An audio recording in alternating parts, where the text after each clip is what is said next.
বাসর ঘরের ভিতরে যে সিজদায় পড়ে যে আল্লাহ পাকের দরবারে কাঁদতে লাগলে আল্লাহ পাক আল্লাহ পাক আপনার সঙ্গে যা দুশ্মনী তার সঙ্গে আমি বন্ধুত্ব করতে চাই না। আল্লাহ পাক আপনার সঙ্গে যার শত্রুতা আমি আসিয়া তার সঙ্গে বন্ধুত্ব করতে চাই না। ও রব্বুল আলামিন আল্লাহ পাক ফিরআউন হলো আপনার দুশমন, ফিরআউন হলো আপনার নবী মুসা দুশমন। আল্লাহ যে আপনার দুশমন, আপনার নবী মুসা দুশমন, সে আমার জীবন সঙ্গিনী হোক এটা আমি চাই না। আল্লাহ সে আমার পবিত্র শরীর উপভোগ করুক এটা আমি চাই না। আল্লাহ ও রব্বুল আলামিন আপনি তো সব কিছুর মালিক, আপনি আপনার বান্দি আসিয়া সম্পর্কে ভালো জানেন আল্লাহ, আপনি ফিরআউন সম্পর্কেও ভালো জানেন আল্লাহ। আমি আসিয়া এই বাসর ঘরের ভিতর থেকে আপনার দরবারে দুফোঁটা চোখের পানি জমা করে দিলাম। আপনি আপনার বান্দি আসিয়াকে ওই বেঈমান ফিরআউনের কবল থেকে রক্ষা করুন আল্লাহ। আপনি আপনার বান্দি আসিয়ার পবিত্র শরীরকে বেঈমান ফিরআউনের কবল থেকে আপনি হেফাজত করুন আল্লাহ। আমি আসিয়া চাই না আমার পবিত্র শরীরটা বেঈমান ফিরআউন, আপনার শত্রু ফিরআউন, নবী মুসার দুশমন ফিরআউন আমার এই পবিত্র শরীর উপভোগ করুক চাই না আল্লাহ, চাই না। কিভাবে আপনি হেফাজত করবেন এ দায়িত্বটা আমি আপনার কুদরতি হাতে তুলে দিলাম। আল্লাহ পাক পয়গম্বর পাক জানিয়ে দিলেন, ও আমার বান্দি আসিয়া কাঁদিস না রে, কাঁদিস না, তোর কান্না আমি আল্লাহ সহ্য করতে পারি না, তোর চোখের পানি আমি আল্লাহ সহ্য করতে পারি না। ও আমার বান্দি আসিয়া তোর চোখের পানি আমার আরশে আযিমে কবুল হয়ে গিয়েছে। আমি আল্লাহ পাক জানিয়ে দিলাম মরণের আগ পর্যন্ত ফিরআউনের ঘরেই তোকে রেখে দেব, কিন্তু বেঈমান ফিরআউনের জন্য তোর শরীর স্পর্শ করা চিরতরের জন্য আমি আল্লাহ হারাম করে দিয়ে দিলাম। মদিনার এই সুন্দরী নারীটা বললেন, আব্বাজান আসওয়াদের কিছু নাই, আসওয়াদের আল্লাহ আছে, আল্লাহ রসুল আছে। জোরে বলুন, একটু মন খুলে বলেন আব্বাজান আপনার দেওয়া অর্থ থেকে আসওয়াদকে কিছু দেন, আসওয়াদ নিজে হাতে মদিনার বাজার থেকে বিবাহের বাজার করে আনুক। আল্লাহ নবী সাহাবী হযরত আসওয়াদ রাদিয়াল্লাহু তাআলা আনহুকে বিবাহের বাজার করার জন্য কিছু অর্থ হাতে তুলে দিলেন। ওই অর্থগুলো নিয়ে আল্লাহ নবী সাহাবী আসওয়াদ রাদিয়াল্লাহু তাআলা আনহু মদিনার বাজারের দিকে রওনা হয়ে গেলেন। মদিনার বাজারে রওনা হয়ে গেলেন, দোকানে যাবেন, বিবাহের বাজার করবেন। হুজুর আমার বাজারে পৌঁছে গেলেন, এমন সময়তে কে যেন আওয়াজ দিচ্ছে, কে কোথায় আছো ও নবী সাহাবীরা, কে কোথায় আছো, চলে এসো যুদ্ধের ময়দানে, চলো চলো যুদ্ধের ময়দানে। কুফারে কুরাইশরা, বেঈমান বেদিনের দলেরা, নবীর দুশমনেরা যুদ্ধের ময়দানে ঝাঁপিয়ে পড়েছে, আমার নবীকে জানে মেরে দেবে, নবীকে প্রাণে মেরে দেবে, ইসলামের ক্ষতি করে দেবে। কে কোথায় আছো চলে এসো, যুদ্ধের ময়দানে চলে এসো। এই আওয়াজটা আল্লাহ নবী সাহাবী আসওয়াদ রাদিয়াল্লাহু তাআলা আনহুর কর্ণগোচর হয়ে গেল। হুজুর আমার বিবাহের বাজার ভুলে গেলেন, বিবাহের বাজারের কথা আর মনে নাই। ছুটে ছুটে ছুটে ছুটে মদিনার বাজারে একটা দোকানে চলে গেলেন। দোকানদারকে যে বললেন, দোকানদার তোমার দোকানে কি কোনো তলোয়ারি কিনতে পাওয়া যাবে? তোমার দোকানে কি তরবারি কিনতে পাওয়া যাবে? ওই তরবারির দোকানদার তরবারি বার করে দিলেন। আসওয়াদ রাদিয়াল্লাহু তাআলা আনহু নিজের বিবাহের বাজার করা টাকা দিয়ে একটা তরবারি কিনে নিলেন। ওই তরবারিটা নিয়ে বীর বিক্রমে হুজুর আমার যুদ্ধের ময়দানের দিকে এগিয়ে যেতে লাগলেন। যুদ্ধের ময়দানে আগাতে লাগলেন। যুদ্ধের ময়দানে যে আল্লাহ নবী সাহাবী আসওয়াদ রাদিয়াল্লাহু তাআলা আনহু ঝাঁপিয়ে পড়লেন কুফারে কুরাইশদের উপরে, বেঈমান বেদিনদের উপরে ঝাঁপিয়ে পড়লেন। তলোয়ার চালাতে লাগলেন বীর বিক্রমে। তলোয়ার চালাতে চালাতে অনেক বেঈমান বেদিনদেরকে জাহান্নামে পাঠিয়ে দিলেন। জাহান্নামে পাঠিয়ে দিয়ে বেঈমানদের তলোয়ারের আঘাতে আঘাতে আঘাতে আঘাতে হুজুর আমার যুদ্ধের ময়দানে পড়ে গেলেন। বেঈমানদের তলোয়ারের আঘাতে আসওয়াদ রাদিয়াল্লাহু তাআলা আনহু শহীদ হয়ে গেলেন, শাহাদাত বরণ করলেন। যুদ্ধ যখন থেমে গেল, জয় যখন এসে গেল, যুদ্ধ থেমে গেল, আল্লাহ নবী সাহাবীদের আল্লাহ নবী বললেন, ও আমার সাহাবীরা, যুদ্ধের ময়দানে আমার যে সমস্ত সাহাবীরা শহীদ হয়েছে, এই শাহাদাত এই শুহাদা সাহাবীদের লাশ মোবারক গুলো এক জায়গায় করো, এক জায়গায় করো। সাহাবা হুজুররা মোবারক লাশ গুলো এক জায়গায় করতে লাগলেন, খুঁজতে লাগলেন। খুঁজতে খুঁজতে বললেন, ইয়া রাসূলুল্লাহ, ইয়া হাবিবাল্লাহ, হুজুর এই যুদ্ধের ময়দানে দেখতে পাচ্ছি আপনার প্রাণ প্রিয় সাহাবী, আপনার প্রাণ প্রিয় সাহাবী আসওয়াদের লাশ মোবারকটা পড়ে আছে। আল্লাহর নবী বললেন, কি বলছো সাহাবীরা, আমার আসওয়াদের লাশ পড়ে আছে? সাহাবীরা বললেন, জি হ্যাঁ ইয়া রাসূলুল্লাহ, ক্ষত বিক্ষত অবস্থাতে আপনার সাহাবী আসওয়াদের মোবারক লাশ কানা পড়ে আছে। দয়ার নবী বললেন, ও আমার সাহাবীরা, ভালো করে দেখো, আমার আসওয়াদ আমার কাছ থেকে চিঠি নিয়ে চলে গেল। আজকে তার বিবাহের দিন ছিল। মদিনার সুন্দরী তাকে বিয়ে করতে চেয়েছে। মদিনার সুন্দরী নারীর সঙ্গে তার তো আজকে বিবাহের কথা, কিন্তু আমার আসওয়াদের লাশ কেন এখানে পড়ে থাকবে? সাহাবা হুজুর বললেন, ইয়া রাসূলুল্লাহ, ইয়া হাবিবাল্লাহ, হুজুর আপনার আসওয়াদ ওই বিবাহের বাজার করা টাকা নিয়ে বাজার করতে এসেছিল।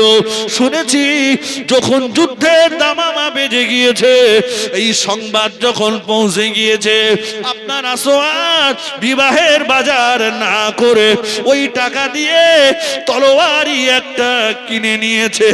তলোয়ারটা নিয়ে যুদ্ধের ময়দানে এসে লাগলো। অনেক বেঈমানদেরকে জাহান্নামে পাঠিয়ে দিয়ে আপনার আসওয়াদ চিরজনমের মতো শাহাদাত বরণ করে আল্লাহর দয়া জান্নাতকে দখল করে নিল। নবী আমার দয়ার নবী আসওয়াদ রাদিয়াল্লাহু তাআলা আনহুর লাশের পাশে চলে গেলেন। দয়ার নবীর চোখ দিয়ে টপ টপ করে পানির টোসা গড়িয়ে যায়। নবী বললেন, আসওয়াদ, ও আসওয়াদ, মদিনার সুন্দরী নারী ঠেলে দিলে, আমি রসুলকে বেশি মোহাব্বত করলে, মদিনার সুন্দরী নারীকে জীবন সঙ্গিনী বানাতে যে বিবাহের টাকা নিয়ে তলোয়ার কিনে নবীর ভালোবাসা দেখালে, ওগো আসওয়াদ, আমি রাসূলুল্লাহ তোমার জন্য জান্নাতের জমিনদার হয়ে গেলাম।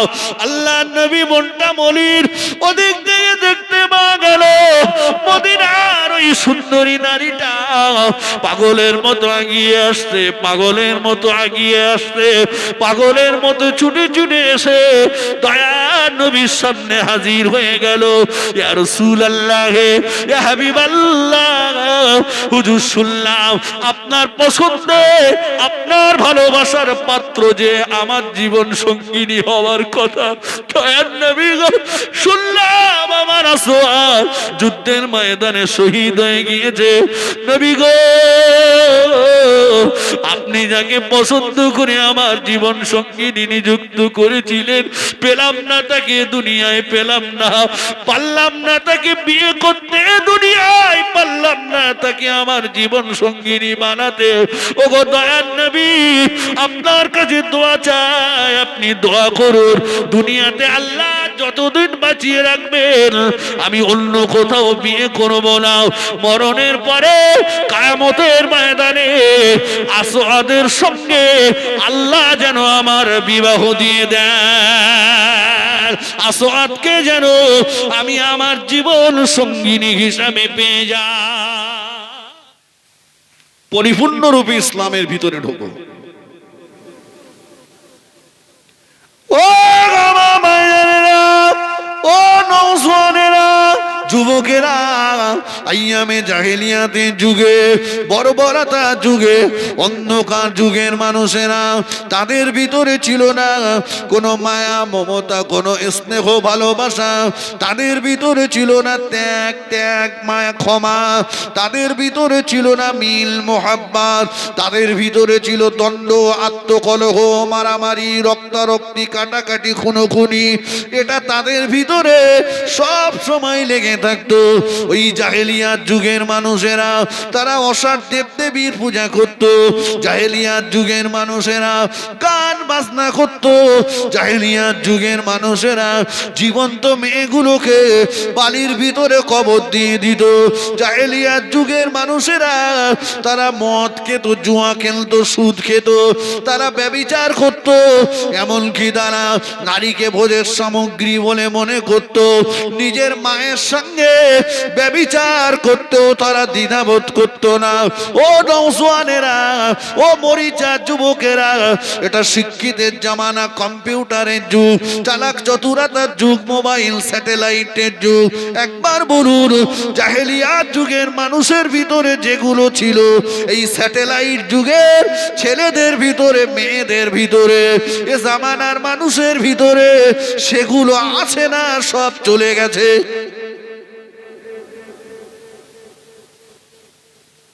বোঝা যাচ্ছে আমার কথা? রাগ হচ্ছে নাকি বলেন? তাদের ভিতরে যা ছিল, ওরা মূর্খ ছিল, এটা তো স্যাটেলাইটের যুগ। তাদের ভিতরে মারামারি, কাটাকাটি, রক্তারক্তি, খুনোখুনি লেগেই থাকতো, মিল মোহাব্বত ছিল না। বাপজি আমাদের আছে? আছে? নাই। বাপ বেটায় মিল নেই, চাচা ভাইপোই মিল নেই, ভাই ভাই মিল নেই, গুতগুতি চলছে, ক্ষমা নেই, ত্যাগ নেই, প্রতিশোধের আগুন জ্বলছে। কত সত্য না মিথ্যা বলে? যার ক্ষমতা আছে ক্ষমতার অপব্যবহার, যার লাঠি আছে লাঠি, পাটি আছে পাটি, টাকা আছে টাকা, গরম অ্যাকশন। কিন্তু মনে রাখবেন, যে মানুষের উপরে দয়া দেখায় না, আমার আল্লাহ পাকও তার উপরে দয়া দেখায় না। ও মায়েরা, প্রসঙ্গত আমি আপনাদেরকে একটা হাদিস শুনিয়ে দিই। আল্লাহ নবী সোনার জবানে জানিয়ে দিয়েছে, আল্লাহ নবী সোনার জবানে জানিয়ে দিয়েছেন, আজ থেকে ১৫০০ বছর আগে রাসূলুল্লাহ বলেছেন, সায়াতিস জামানুন আলা উম্মতি তাখুনু কুলুবুহুম কাকুলুবিস জিয়াব। আল্লাহ নবী বললেন, আখিরি জামানাতে, কিয়ামতের নিকটবর্তী সময়তে একদল মানুষকে দেখতে পাওয়া যাবে যাদের অন্তরগুলো হবে হিংস্র জন্তুর ন্যায়। আমি না, রাসূল বলেছেন, সায়াতিস জামানুন আলা উম্মতি তাখুনু কুলুবুহুম কাকুলুবিস জিয়াব। অন্তরগুলো হবে হিংস্র জন্তুর ন্যায়। ঠিক বলেছে নবী না ভুল বলেছে? একটু হ্যাঁ না বলেন না। ঠিক বলেছে। সুন্দরবনের জঙ্গলে বেড়াতে গেছেন কোনোদিন? সুন্দরবনের জঙ্গলের বিখ্যাত বাঘ রয়্যাল বেঙ্গল টাইগার, জি, একটা গাছের আড়ালে ওত পেতে বসে আছে। মা হরিণ মনের আনন্দে তার বাচ্চা দুটোকে নিয়ে খেয়ে বেড়াচ্ছে। হরিণের লক্ষ্য নেই বাঘের দিকে, কিন্তু বাঘের লক্ষ্য হরিণের দিকে। আর বাঘের স্বভাব হলো শিকার যতক্ষণ আয়ত্তের ভিতরে না আসে ও লাভ দেয় না। ঠিক খেতে খেতে যে আয়ত্তের ভিতরে এসে গেল, বাঘটা এক লাফ দিয়ে মা হরিণটাকে ধরে তার ঘাটটাকে মটকে দিল, বুকটাকে ফেড়ে কলিজাটাকে টেনে বার করলো। সুন্দরবনের জঙ্গলে বাস করা এই 4 পেয়ে জানোয়ারটা কি একবারও ভেবেছে মা হরিণটাকে যদি মারি বাচ্চা দুটোর অবস্থা কি হবে? কথা বলেন না। সুন্দরবনের জঙ্গলে বাস করা এই 4 পেয়ে জানোয়ারটা যেমন ভাবিনি, আমাদের মানব সমাজে ঘুরে বেড়ানো কিছু মানুষরূপী দুপে জানোয়ার আছে, যারা দুনিয়াবি স্বার্থে, সামাজিক স্বার্থে, রাজনৈতিক স্বার্থে কত মায়ের কোল খালি করেছে, কত বিবিকে বিধবা বানিয়েছে, কত বাচ্চাকে এতিম করেছে। একবারও ভাবিনি ওই 4 পেয়ে জানোয়ারের সঙ্গে এই দুপে জানোয়ারের পার্থক্য কোথায় আছে। জানোয়ারটাও আমি বলিনি, এটাও কোরআন বলেছে, আমি গল্প বলছি না। জানোয়ারটাও আমি বলিনি, কোরআন বলেছে। শুনলেন? আল্লাহ পাক কোরআন শরীফের ভিতরে জানিয়ে দিয়েছেন, আল্লাহ পাক কোরআন শরীফের ভিতরে জানিয়ে দিয়েছেন, ওয়ালাকাদ জারানা লিজাহান্নামা কাসীরাম মিনাল জিন্নি ওয়াল ইনস। আল্লাহ পাক জানিয়ে দিলেন, জিন এবং ইনসানের ভিতরে একদল বেশি বেশি জাহান্নামে চলে যাবে, বেশি বেশি জাহান্নামে যাবে। লাহুম কুলুবুন লা ইয়াফকাহুনা বিহা, যাদেরকে আমি আল্লাহ বিবেক দিয়েছিলাম, বিবেক থাকা সত্ত্বেও ওরা বুঝতে পারিনি, বিবেক থাকা সত্ত্বেও ওরা বুঝিনি, বিবেক থাকা সত্ত্বেও বিবেককে কাজে লাগায়নি। ওদের বিবেক, ওদের অন্তরটা ওরা গরিবের প্রতি দয়া দেখায়নি, অসহায়ের প্রতি দয়া দেখায়নি, গরিবের প্রতি দয়া দেখিনি, দয়া দেখায়নি। ওদের বিবেকটা ওরা কাজে লাগায়নি। আল্লাহ পাক বললেন, ওয়ালাহুম আইনুল লা ইবসিরুনা বিহা, আমি আল্লাহ ওদের চোখ দিয়েছিলাম, চোখ থাকা সত্ত্বেও ওরা সঠিকটা দেখতে পায়নি, চোখ থাকা সত্ত্বেও গরিবের প্রতি দয়ার নজর দেয়নি, চোখ থাকা সত্ত্বেও অসহায়ের প্রতি ওরা দয়ার নজরটা দেয়নি, চোখ থাকা সত্ত্বেও দুর্বলের প্রতি ওরা সদয় দেয়নি। আল্লাহ নবী বল, আল্লাহ পাক কোরআন শরীফে বললেন, ওয়ালাহুম আযানুল লা ইয়াসমাউনা বিহা, যাদেরকে আমি আল্লাহ কান দিয়েছিলাম, কান থাকা সত্ত্বেও ওরা দুর্বলের আর্তনাদ শুনতে পায়নি, গরিবের আর্তনাদ শুনতে পায়নি, অসহায়ের আর্তনাদ ওরা শুনিনি।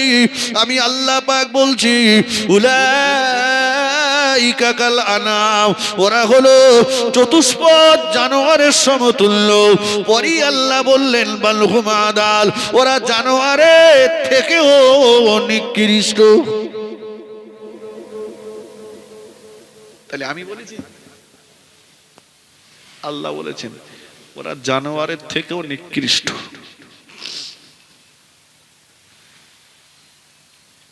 হেই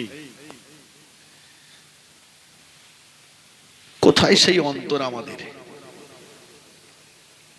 কোথায় অন্তর? ও ও মরিচা নৌজওয়ানেরা, ও দুনিয়ার টাকাওয়ালারা, শুনে রেখে দিন, টাকা আপনার রয়েছে বলে দুনিয়ার গরিব মানুষগুলোকে নিচু নজরে দেখবেন না। টাকা রয়েছে বলে আপনার দুনিয়ার গরিব মানুষগুলোকে নিচু নজরে দেখবেন না। কারণ আপনার টাকা থাকবার পরেও, আমার টাকা থাকবার পরেও, টাকা থেকে আমি যে কাজ করতে পারিনি, হয়তো গরিব মানুষটা সেই কাজ করে ফেলেছে। আমি রাত্রেবেলা 10,000 টাকা ইনকাম করি, আমার 10,000-এর ভিতরে হারাম ঢুকে গিয়েছে। আর একটা গরিব মানুষ টোটো চালায়, অটো চালায়, রিক্সা চালায়, পরের জমিতে মজদুরি করে, সারাদিনও 400 টাকা ইনকাম করে। ও 400 টাকার ভিতরে কোনো হারাম ছিল না, ওটা ওর মাথার ঘাম পায়ে ফেলা পয়সা। ওই পয়সা দিয়ে ও খেয়েছে, আল্লাহকে ডেকেছে, আমার আল্লাহকে পেয়ে গিয়েছে। কিন্তু আমার হারাম টাকা খেয়ে আমি আল্লাহকে ডেকেছি, পাইনি, আল্লাহ পাককে খুশি করতে পারিনি। অতএব না না, গরিব বলে ওদেরকে আপনি নিচু নজরে দেখবেন না। ও দুনিয়ার জমিদারেরা, তোমার জমিতে কাজ করা মজদুর গুলোকে নিচু নজরে দেখবেন না। কারণ ওরা যদি তোমার জমিতে কাজ না করতো, জমিদার বলে তোমার মনে হতো না। ধান তোমাকে রুতে যেতে হতো, ধান তোমাকে কাটতে হতো, তোমার ধান তোমাকে নিজেই বইতে হতো, তোমার ধান তোমাকে নিজেই ঝাড়তে হতো। সেদিন কিন্তু জমিদার বলে তুমি পরিচয় দিতে পারতে না। ওরা তোমার জমিতে কাজ করে বলে আজকে তোমাকে জমিদার বলে মনে হয়। শুনে রাখুন, শুনে রাখুন, ও দুনিয়ার দোকানদারেরা, তোমার দোকানের কর্মচারীটার ভুলের জন্য তোচ্ছড় মোচ্ছড় করো না, গালিগালাজ করো না, ওর গালে চড় মেরো না। ও যদি তোমার দোকানের কর্মচারীগিরির কাজ না করতো, তুমি দোকানের মালিকানা, টেবিলে বসে মালিকানা করতে পারতে না। মাল তোমাকে দিতে হতো, তোমাকে কাস্টমার বিদায় করতে হতো, খরিদ্দারের সঙ্গে তোমায় করতে হতো। সেদিন কিন্তু দোকানের মালিক বলে তোমার মনে হতো না। অতএব না না, কর্মচারীটা সামান্য ভুলের জন্য ওর উপরে তোচ্ছড় মোচ্ছড় করে মারধর করো না, ওকে লাঠি ঝাঁটা মেরো না। ও দুনিয়ার গাড়ির মালিকেরা, তোমার গাড়ির ড্রাইভারটার ভুলের জন্য তার গালে চড় মেরো না, তাকে নিচু নজরে দেখো না, ওকে ড্রাইভার বলে ছোট মনে করো না। ও তোমার গাড়ি চালায় বলে, গাড়ির মালিক বলে তোমার মনে হয়। তা না হলে গাড়ি তোমাকে নিজেই ড্রাইভিং করতে হতো, গাড়ি তোমাকে নিজেই ধুতে হতো, পরিষ্কার করতে হতো। সেদিন কিন্তু তোমার গাড়ির মালিক বলে তোমার মনে হতো না। ও দুনিয়ার বড় লোকের গিন্নিরা, তোমার বাড়ির কাজের ওই গরিব মেয়েটা ভুলের জন্য লাঠি ঝাঁটা তাকে মেরো না, গলা ধাক্কান দিও না, তার গালে চড় মেরো না, বাপ মা নেড়ে গালিগালাজ করো না। ও তোমার বাড়ি কাজ করে বলে, ওগো বড় লোকের গিন্নি, তুমি খাটে বসে বসে পা দোলাতে পারো, তুমি তোমার হাত মুখের চামড়াগুলো পরিষ্কার রাখতে পারো। অন্যথায় ও যদি তোমার বাড়িতে কাজ না করতো, থালা বাসন তোমাকে মাজতে হতো, রান্না তোমায় করতে হতো, সেদিন কিন্তু হাতের চামড়া তুমি পরিষ্কার রাখতে পারতে না। ও দুনিয়ার টাকাওয়ালারা, দুনিয়ার মেথর গুলোকে নিচু নজরে দেখো না। কারণ তুমি নিজেই তো একজন মেথর, আর একজন মেথরকে তুমি নিচু নজরে দেখতে পারো না। তোমার অহংকার মানায় না। সকালবেলা তুমি যখন বাথরুম করেছো, টয়লেট করার পরে তোমার নিজের পায়খানাটা তুমি নিজে হাতে পরিষ্কার করেছো। অতএব তুমি নিজেই যখন মেথর, আর একটা মেথরকে তুমি কি করে নিচু নজরে দেখো? না না, মেথরটাকে তুমি নিচু নজরে দেখো না। ও দুনিয়ার টাকাওয়ালারা, তোমার বাড়ির ছেলের বিয়েতে, মেয়ের বিয়ে মিটিংয়েতে, অনুষ্ঠানগুলোতে শুধু দুনিয়ার বড় লোকগুলোকে দাওয়াত করো না, গরিব বলে ওদের বাদ দিও না। কারণ তুমি মনে রেখো, যেদিন তুমি মারা যাবে তোমার কবর খোঁড়ার দরকার হবে, বাঁশ কাটার দরকার হবে। আজকে যারা প্যান্ট শার্ট নেকটাই পরে খেতে এসেছে, ওরা কিন্তু কোদাল চালাতে পারে না, ওরা কিন্তু কুরুল চালাতে পারে না, ওরা দা চালাতে পারে না। সেদিন তোমার কবর খোঁড়ার জন্য এই গরিব মানুষগুলোর দরকার হবে। এজন্য তোমার বাড়ির স্থানগুলোতে এই গরিব মানুষগুলোকে তুমি বাদ দিও না। কথা ঠিক কিনা বাপ? গরিব বলে অপান্তেও ভেবো না। গরিব হয়েছে তো কি হয়েছে? দিল্লির জুমা মসজিদের নকশাটা যিনি বানিয়েছিলেন, তিনি সম্রাট শাহজাহানের রাজ দরবারে মেথরগিরি কাজ করতেন।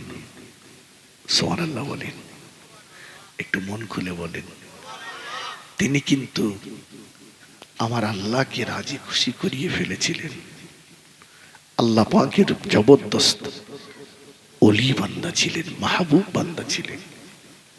তিনি মেথরগিরির কাজ করেছেন সারাদিন, রাজদরবার ঝাড়ু দিয়েছেন, পরিষ্কার করেছেন, এরপরেও আল্লাহকে খুশি করেছেন। অতএব না, নিচু নজরে দেখো না, ফিরে আসুন ভাই।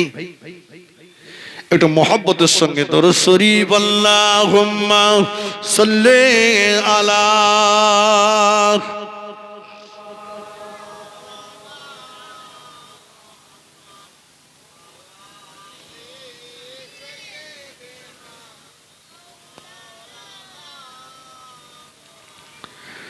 নবীর রওজা শরীফ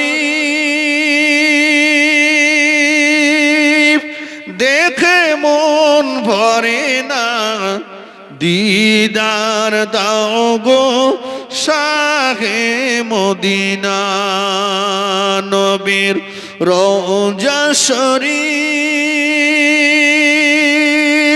দেখে মন ভরে না, দিদার দাও গো শাহে মদিনা। আল্লাহুম্মা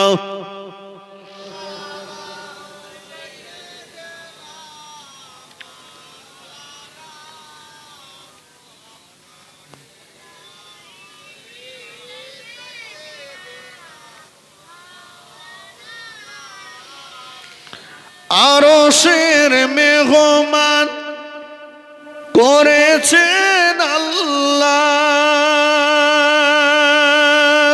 কত শান কত মান মোর কামলিওয়ালা।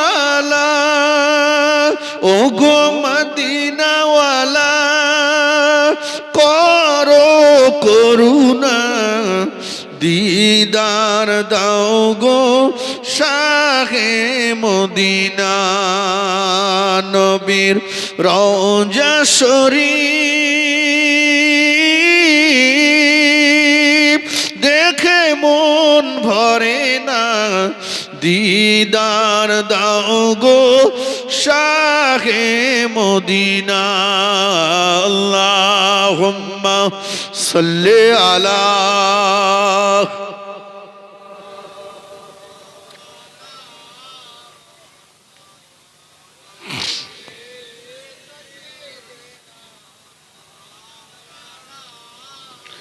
নওজওয়ানেরা, যুবকেরা, আল্লাহ নবী গরিবকে বড় ভালোবাসতেন, আল্লাহ নবী গরিবকে বড় মোহাব্বত করতেন। আল্লাহ নবী আল্লাহ পাকের কাছে দোয়া চাইতেন, আল্লাহ পাক আপনি আমাকে গরিব করে রাখুন, কিয়ামতের ময়দানে গরিবদের সঙ্গে আমার হাসর নাসর করাবেন। আল্লাহ নবী বললেন, দুনিয়ার টাকাওয়ালাদের চাইতে দিনদার গরিব মানুষেরা 500 বছর আগে আমার আল্লাহ পাকের দয়ার জান্নাতে চলে যাবে।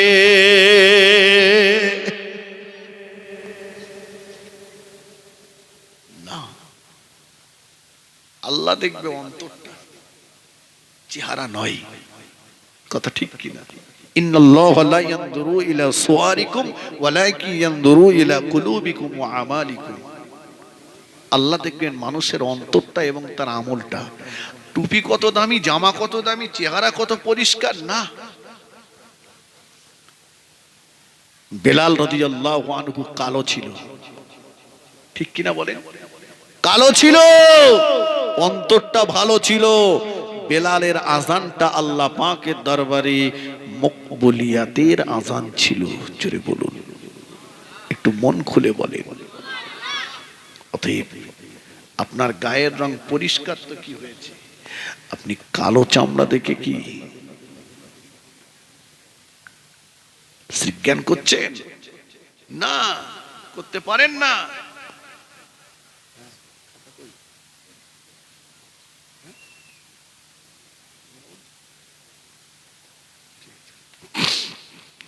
বেলাল রাদিয়াল্লাহু আনহু ছিলেন। অতএব তুমি এই অহংকারটা দেখিও না।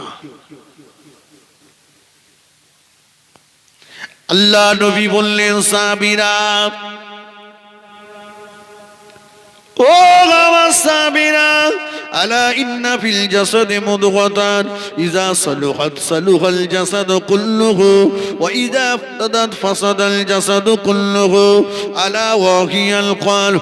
আল্লাহ নবী বললেন, ও আমার সাহাবীরা, দেখতে তোমার যত সুন্দর তুমি হও না কেন, তামাম পৃথিবীর মানুষ তোমায় রূপ দেখে মুগ্ধ হতে পারে, তামাম পৃথিবীর মানুষ তোমার রূপ দেখে তোমার প্রেমে পড়তে পারে, তামাম পৃথিবীর মানুষ তোমার রূপের তারিফ করতে পারে, কিন্তু মনে রাখো তোমার ওই মানব দেহের ভিতরে একটা গোশতের টুকরা আছে।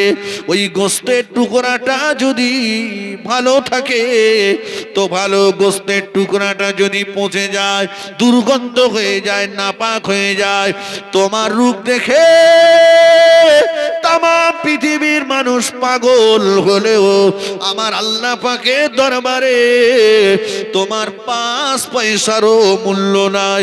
আল্লাহ নবী বললেন, ও আমার সাহাবীরা, দেখতে তোমার যত খারাপ তুমি হও না কেন, হও না তুমি হাফসি কিতু দাস বেলালের মতো, তোমায় রূপ দেখে, তোমার চেহারা দেখে পৃথিবীর মানুষ মুখ ঘুরিয়ে নিতে পারে, তোমার চেহারা দেখে পৃথিবীর মানুষ থুতু ফেলতে পারে, তোমার রূপ দেখে পৃথিবীর মানুষ তোমাকে ঘৃণা করতে পারে, কিন্তু তোমার ওই মানব দেহের ভিতরে যে গোশতের টুকরা আছে ওটা যদি পাক থাকে, পবিত্র থাকে, পৃথিবীর মানুষেরা তোমার থেকে ঘৃণা করলেও আল্লাহ পাকের দরবারে তুমি গেলে সর্বাপেক্ষা ভালো মানুষ। বলেন না সুবহানাল্লাহ। সাহাবীরা বললেন, ইয়া রাসূলুল্লাহ, ওই গোশতটা কি? নবী বললেন, আলা ওয়াহিয়াল কলব, ওটা হলো মানুষের অন্তর। কথা বোঝা গেছে? তাহলে বিচারটা হবে অন্তরের। আল্লাহর নবীর একজন সাহাবী আসওয়াদ রাদিয়াল্লাহু আনহু, কালো কালো, গোরাবুল আরব, আরবের ডারকাক। সাহাবা হুজুর এত কালো, কিন্তু তার অন্তরটা ছিল ভালো। আল্লাহ রাসূলের দরবারে এসেছেন, মনটা মলিন করে বসে আছেন। নবী বলছেন, আসওয়াদ, কি হলো, মনটা মলিন কেন? হুজুর, চেহারাটা আমার কালো, আমার ইচ্ছা থাকলেও মদিনার কোন মেয়ে আমাকে বিবাহ করতে চায় না, তাই জি হ্যাঁ ইয়া রাসূলুল্লাহ, চেহারা কালো, এই কালো ছেলেটাকে কেউ পছন্দ করে না।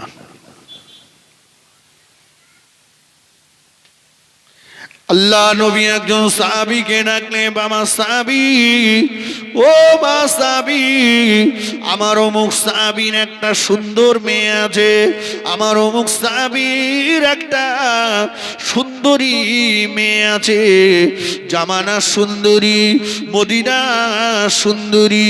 ওই সাহাবীকে লক্ষ্য করে তড়িঘড়ি একটা চিঠি লেখো বাবা। সাহাবা হুজুর চিঠি লিখলেন, আল্লাহ নবী চিঠিতে স্বাক্ষর করলেন, স্টাম্প মেরে দিলেন, বললেন ওই আসওয়াদ, ও আমার সাহাবী আসওয়াদ, চলে যাও বাবা, চলে যাও।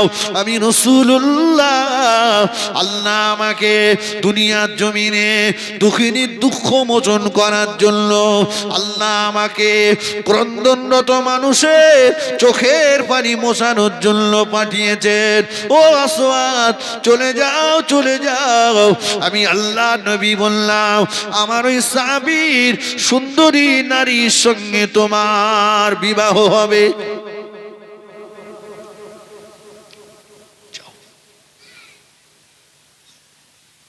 বলছে হুজুর, একে তো আমি কালো, কোনো মেয়ে পছন্দ করে না, তাতে আপনি যার কাছে চিঠি লিখেছেন সে তো মদিনার সুন্দরী, আমার থেকে মোটেও হবে না, হবে না, মনটা মলিন। কিন্তু রাসূল বলেছেন, যাও আসওয়াদ, আমি তোমাকে পাঠাচ্ছি। আল্লাহ নবী সাহাবী আসওয়াদ রাদিয়াল্লাহু তাআলা আনহু ওই সাহাবা হুজুরের বাড়িতে চলে গেলেন। সঙ্গে তার একটাই সাহস, আল্লাহ নবী দেওয়া একটা চিঠি তার কাছে আছে।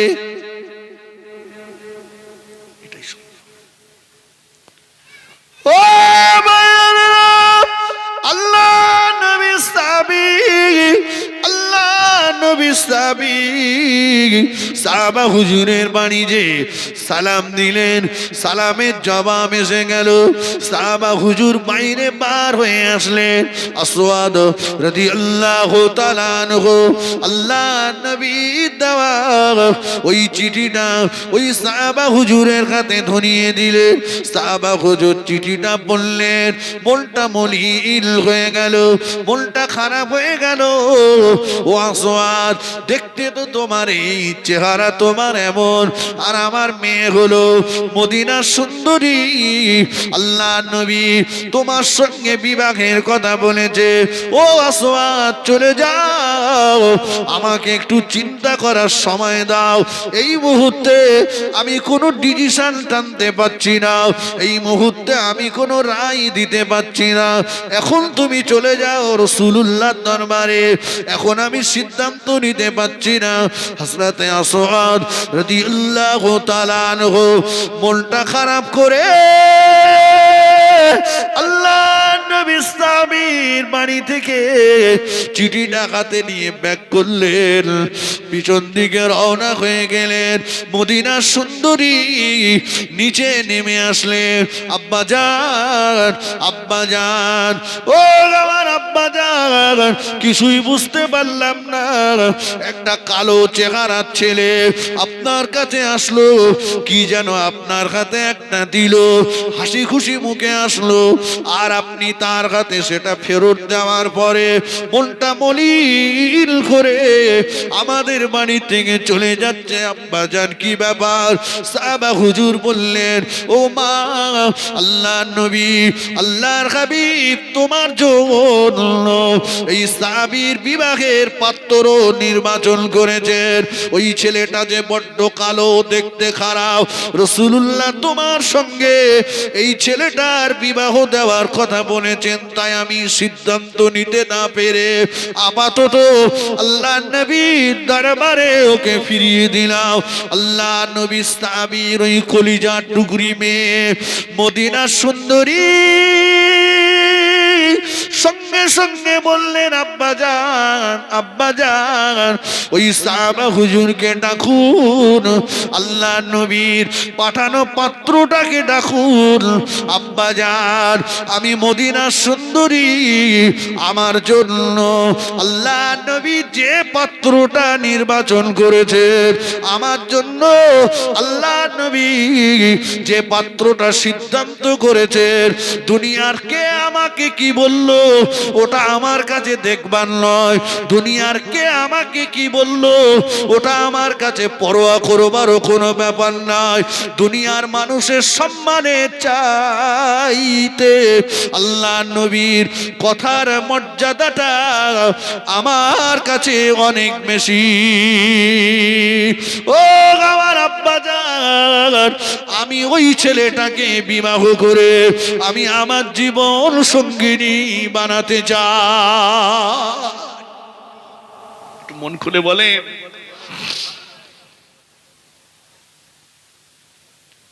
আমাদের মেয়েরা হলে কি বলতো, বাপের বল আমি বাড়িতে চলে যাচ্ছি। আরে কত মেয়ে বিয়ে হয়ে ডিভোর্স নিয়ে নিল, কি ব্যাপার বলে স্বামী পছন্দ না। ঠিক কিনা বলেন না? কত মেয়ে বলছে দাড়িওয়ালা ছেলে বিয়ে করব না।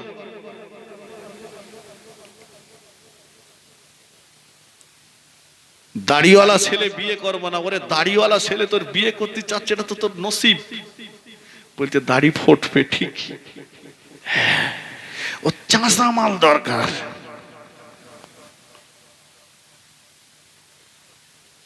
কি সর্বনাশ বলেন দিন। বিয়ের পরে স্বামীর ইচ্ছা দাড়ি রাখবে, কিন্তু অনেক বউ আছে স্বামীকে দাড়ি রাখতেও দেয় না। কথা ঠিক বলছি না ভুল বলছি?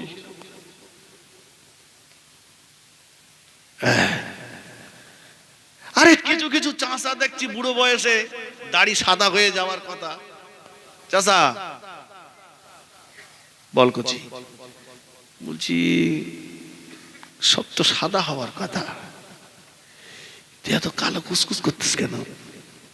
বলে খোকা তুই যা বলতিস ঠিকই, সাদা হয়েও গেছে, কিন্তু এই সাদা দেখে তোর চাষি খাওয়া দাওয়া বন্ধ করতেছে। খুব টেনশন তোর চাষি, যে চাষা যদি টেনে ওঠে না আমার উপায় হবে কি। তাই তোর চাষির খুশি করতে গিয়ে ভাঙড়ের বাজার থেকে সেলুলির দোকানদারের বলি ভালো করে লাগা, কালো করতে বাড়ি গিয়ে তোর চাষির কাছে এইছি খোকা তোর চাষি কি খুশি। এই দেখ অনেকদিন বাঁচবো, চিন্তা করিস নে, এখনো সব কুসকুস করতেছে। আমি বলি চাচা আসলে চাষি একটা জাহান্নামে রিজার্ভেশন টিকিট কেটে তোমার হাতে ধরিয়ে দিয়েছে, ও সিটি কেউ বসবে না, সোজা জাহান্নাম।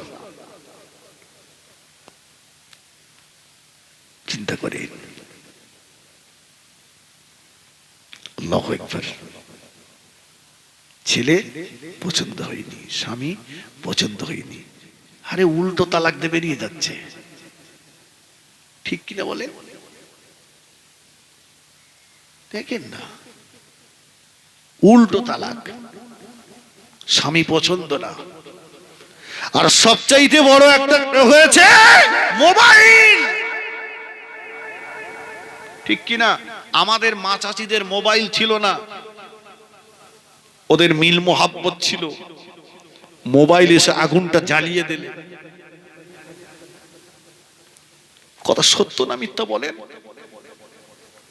মা চাচিরা কাঠের জালে রান্না করতো, আর এরা এখন টোকাস করে মারতেছে, ফোকাস করে হয়ে যাচ্ছে। সামনে মোবাইল, একটা ভালো সিরিয়াল চলছে, ওটা দেখছে, আর এদিকে রান্না হচ্ছে, লক্ষ্য এদিকে মাল দেখছে। লবণ 3 বার দেছে, অত্যধিক লক্ষ্য, ঝালও 2-3 বার, হলুদও দেছে। এ বেটা মাঠের থেকে খেটে খেটে বাড়িয়েছে, দুটো ভাত খাবে, এসে দেখে তরকারি তো রান্না করিনি, সে আচার করে রেখেছে। হাতের কাছে ছিল কাঠের চেলা, তাইনে দেশে সমাত করে একটা বাড়ি যে বলতে তুই তালাক, তোর বাপ তালাক, তোর মা তালাক, গোষ্ঠী শুধু সব তালাক। এত রাগা রেগে গেছে, বিয়ে করেছে বৌরি আর তালাক দিচ্ছে শাশুড়ি। যা বেরিয়ে যা। কথা ঠিক কিনা বাপ? বিশ্ব নবীর দেওয়া সিদ্ধান্ত, মা আসিয়া জগৎ জননী মা আসিয়া জান্নাতি নারীদের ভিতরে একজন হচ্ছেন মা আসিয়া। জামানার সুন্দরী ছিলেন। ফেরাউন গায়ের জোরে ক্ষমতার বলে মা আসিয়াকে বিয়ে করেছিল। ফেরাউন তখন নিজে বাদশা, তো ফেরাউন জোর করে মা আসিয়াকে বিয়ে করেছে। ওয়াজ কোথায় মনে আছে? প্রথম বাসর রাত আম্মাজান আসিয়া আগে নিজে বাসর ঘরে চলে গেলেন। বাসর ঘরে ভিতরে যে সিজদায় পড়ে যে আল্লাহ পাকের দরবারে কাঁদতে লাগলেন। আল্লাহ পাক আপনার সঙ্গে যা দুশ্মনী তার সঙ্গে আমি বন্ধুত্ব করতে চাই না। আল্লাহ পাক আপনার সঙ্গে যার শত্রুতা আমি আসিয়া তার সঙ্গে বন্ধুত্ব করতে চাই না। ও রব্বুল আলামিন, আল্লাহ পাক ফিরআউন হলো আপনার দুশমন, ফিরআউন হলো আপনার নবী মুসা দুশমন। আল্লাহ যে আপনার দুশমন, আপনার নবী মুসা দুশমন, সে আমার জীবন সঙ্গিনী হোক এটা আমি চাই না। আল্লাহ সে আমার পবিত্র শরীর উপভোগ করুক এটা আমি চাই না। আল্লাহ ও রব্বুল আলামিন, আপনি তো সব কিছুর মালিক, আপনি আপনার বান্দি আসিয়া সম্পর্কে ভালো জানেন। আল্লাহ আপনি ফিরআউন সম্পর্কেও ভালো জানেন। আল্লাহ আমি আসিয়া এই বাসর ঘরের ভিতর থেকে আপনার দরবারে দুপোটা চোখের পানি জমা করে দিলাম।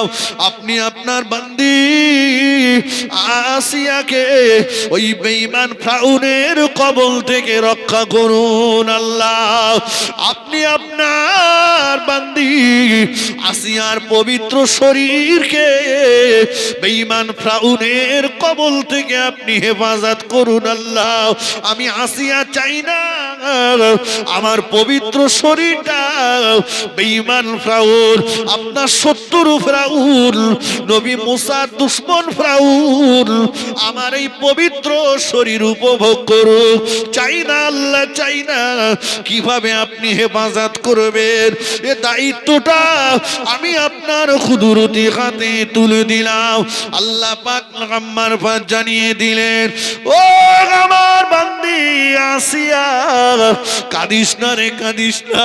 তোর কান্না আমি আল্লাহ সহ্য করতে পারি না, তোর চোখের পানি আমি আল্লাহ সহ্য করতে পারি না।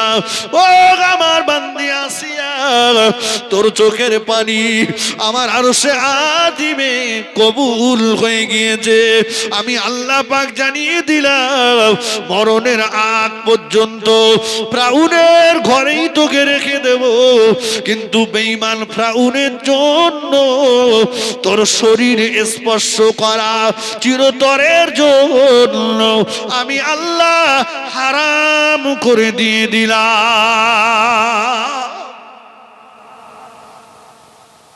তাফসীরটা খুলে দেখেন, কোনদিন ফিরআউন মা আসিয়াকে স্পর্শ করতে পারেনি। ফিরআউন ঘরে ঢুকেছে, আসিয়া আম্মাজান বলছেন জি বলুন। ফিরআউনের গোটা শরীরটা থরথর থরথর করে কাঁপছে, হাত পা অসাড় নিঃসাড় হয়ে যাচ্ছে। আসিয়া আমার এমন হচ্ছে কেন বলো তো? মা আসিয়া বললেন, আপনি আমাকে জোর করে বিয়ে করেছেন, খুব বেশি হলে আমি আপনার স্ত্রী, আমি ডাক্তার না। ডাক্তার দেখান কি হচ্ছে দেখেন। যেই ঘরের ভিতর থেকে বাইরে চলে যায় ফিরআউনের শরীর ঠিক হয়ে যায়, আবার যেই ঘরে ঢোকে হাত পা নিঃসাড় হয়ে যায়। কোনদিন বেঈমান ফিরআউন মা আসিয়ার শরীর স্পর্শ করতে পারেনি। জোরে বলুন, একটু মন খুলে বলেন।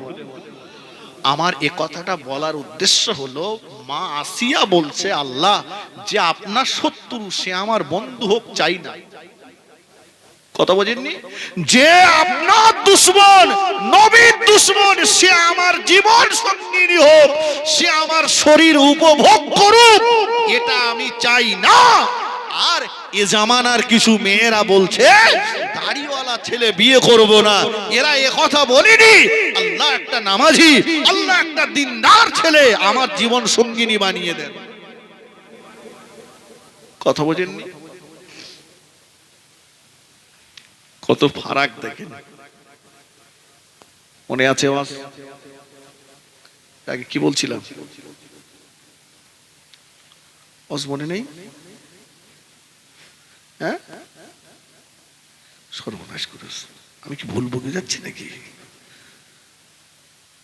কি বলছিলাম?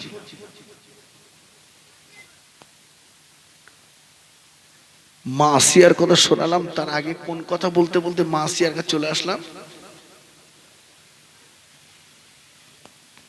ধ্যান এদিকে নেই নাকি? অনেকে নামাজে দাঁড়ায় কিন্তু মন মাঠে থাকে, যে কেরাত যা ধরেছে কবি গুণ বোধহয় যায় না। লা সালাতা ইল্লা বিহুজুরিল কলব, ওই নামাজ আল্লাহর দরবারে কবুল হয় না যে নামাজে মনোসংযোগ না থাকে, আত্মসংযোগ না থাকে। ওই নামাজ আল্লাহ পাকের দরবারে মকবুল হয় না, কবুল হয় না। এজন্য ধ্যান, মন, অন্তরটা দিতে হবে, বসাতে হবে। কথা বোঝেননি বাবাজি? অন্তরটা দিয়ে শুনতে হবে, আর শুধু শুনলে হবে না, সেটা ভালো করে ঢোকাতে হবে, আর আমলের জিন্দেগি তৈরি করতে হবে, আমলের জীবন তৈরি করতে হবে, তবেই কিন্তু লাভবান হওয়া যাবে। অন্যথায় কিন্তু লাভবান হওয়া যাবে না। ফিরে আসুন ওই কালো সাহাবী, মনে আছে? আমি বললাম আমি ভুলে যাইনি, ঠিক জায়গায় নিয়ে যাব। মদিনার সুন্দরী বললেন আমি বিয়ে করব, আপনি ডাকেন। সাহাবা হুজুর ডাকলেন, এ আসওয়াদ শোনো, কোথায় যাচ্ছ? বলে আমি নবীর দরবারে চলে যাচ্ছি। না, তোমার জন্য খুশির সংবাদ শোনো, আমার মেয়ে তোমাকে দেখেছে, আর আমার মেয়ে নিজেই মেনে নিয়েছে। মেয়ে যখন রাজি হয়েছে আমার আর আপত্তি নাই। জোরে বলুন, একটু মন খুলে বলেন। হুজুরের মনে একটু আনন্দ আসলো যে আমি কালো আর আমাকে বিয়ে করবে মদিনার সুন্দরী। আনন্দ তো থাকবেই। আসওয়াদ বিয়ে তো করবে, কিন্তু কিছু কেনাকাটার দরকার আছে তো? জি আছে। টাকা পয়সা আছে? বলছে আমার কিচ্ছু নেই, আমি গরিব, আমি অসহায়। মদিনার ওই সুন্দরী নারীটা বললেন আব্বাজান, আসওয়াদের কিছু নাই, আসওয়াদের আল্লাহ আছে, আল্লাহ রসুল আছে। যদি বলুন, একটু মন খুলে বলেন আব্বাজান, আপনার দেওয়া অর্থ থেকে আসওয়াদকে কিছু দেন, আসওয়াদ নিজে হাতে মদিনার বাজার থেকে বিবাহের বাজার করে আনুক।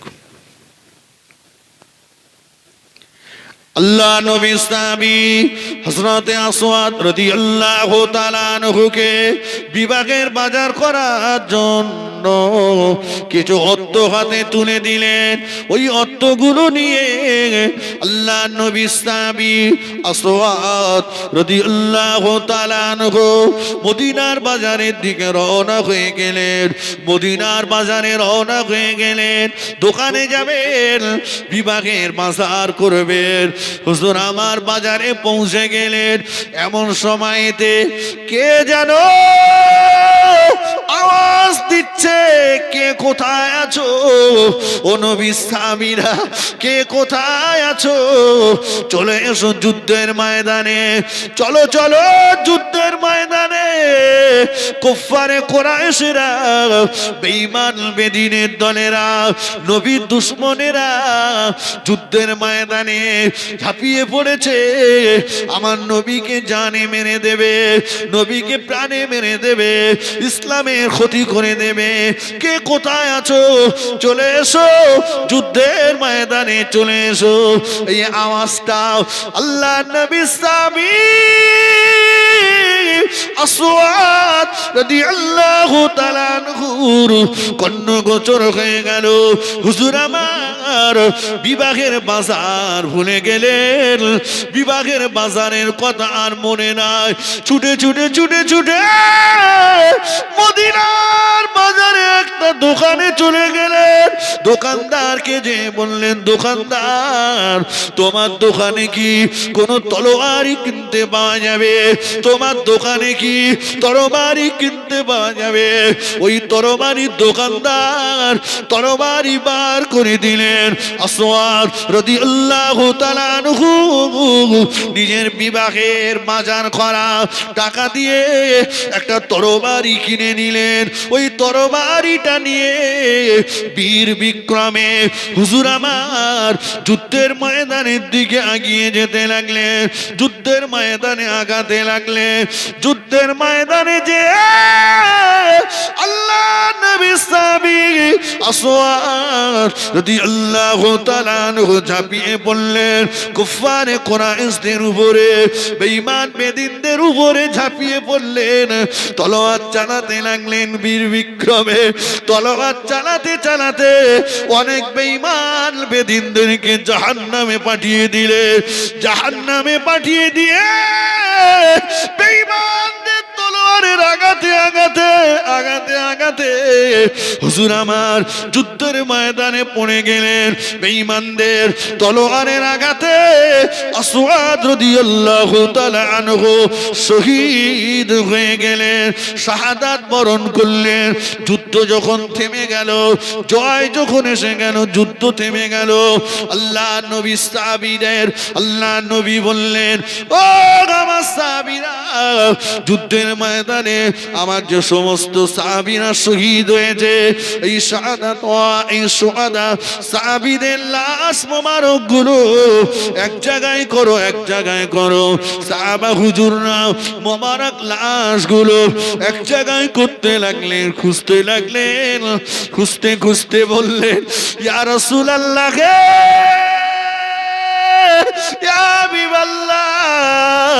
হুজুর এই যুদ্ধের ময়দানে দেখতে পাচ্ছি আপনার প্রাণ প্রিয় সাহাবী, আপনার প্রাণ প্রিয় সাহাবী আসওয়াদের লাশ মোবারকটা পড়ে আছে। আল্লাহর নবী বললেন, কি বলছো সাহাবীরা, আমার আসওয়াদের লাশ পড়ে আছে? সাহাবীরা বললেন, জি ইয়া রাসূলুল্লাহ, ক্ষত বিক্ষত অবস্থাতে আপনার সাহাবী আসওয়াদের মোবারক লাশ কানা পড়ে আছে। দয়ার নবী বললেন, ও আমার সাহাবীরা, ভালো করে দেখো, আমার আসওয়াদ আমার কাছ থেকে চিঠি নিয়ে চলে গেল। আজকে তার বিবাহের দিন ছিল। মদিনার সুন্দরী তাকে বিয়ে করতে চেয়েছে। মদিনার সুন্দরী নারীর সঙ্গে তার তো আজকে বিবাহের কথা, কিন্তু আমার আসওয়াদের লাশ কেন এখানে পড়ে থাকবে? সাহাবা হুজুর বললেন, ইয়া রাসূলুল্লাহ, ইয়া হাবিবাল্লাহ, হুজুর আপনার আসওয়াদ ওই বিবাহের বাজার করা টাকা নিয়ে বাজার করতে এসেছিল। শুনেছি যখন যুদ্ধের দামামা বেজে গিয়েছে, এই সংবাদ যখন পৌঁছে গিয়েছে, আপনার আসওয়াদ বিবাহের বাজার না করে ওই টাকা দিয়ে তলোয়ারি একটা কিনে নিয়েছে। তলোয়ারটা নিয়ে যুদ্ধের ময়দানে এসে যুদ্ধ